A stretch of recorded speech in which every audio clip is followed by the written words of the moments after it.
Ayun na guys, at mamamalingki na naman kami ngayon kasi paubos na naman yung mga laman ng tindahan namin. Kaya naisipan namin mag-asawa, mamamalingki kami.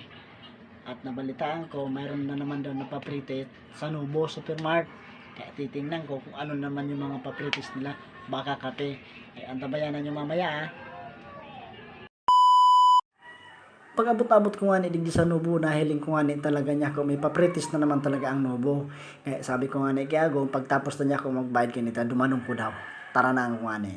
Sabi ko, naisipan ko, dakulon pala na plebo. Kaya sabi ko, boy, tawan niya ako kisarong baso, ubuson ko yung pagtanay, pwede niya ako, pwede. Yung nga sir, pwede. Kaya yun na nga ni ang ginaibo ko, halos inubos ko na nga ni pagtanay.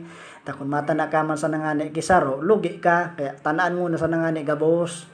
Bako iyan babaye na halos muyamon sa nangani tanan gabos. Yaw, bako iyan babaye. Araw ka kukaan, tultul kitang lalaki. Saro sana ang babaye sa buhay ta. Ayan na narugunin do. Dahil naghahanap ki ba, saro sana. Dahil nakimagkontra iya, dahil nakimagkontra. Umuya ko pa nga na dyan, hagadon na sarong laganan. Tapos sabi ko, kumplitis na sa nangani ini. Dapat, iprita o naman ini sa kuya. Halos ako magan makaubos dito. Panduang riban sa ako nangani ini.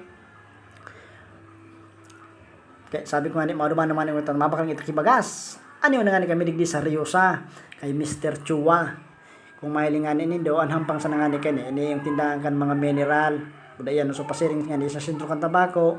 Sa katani lang iyang kan harong kan LCC sa harong ni Sir Emilio Tan. Yan saro yan sa mga kagsadiri kan LCC Emilio Tan. Yan.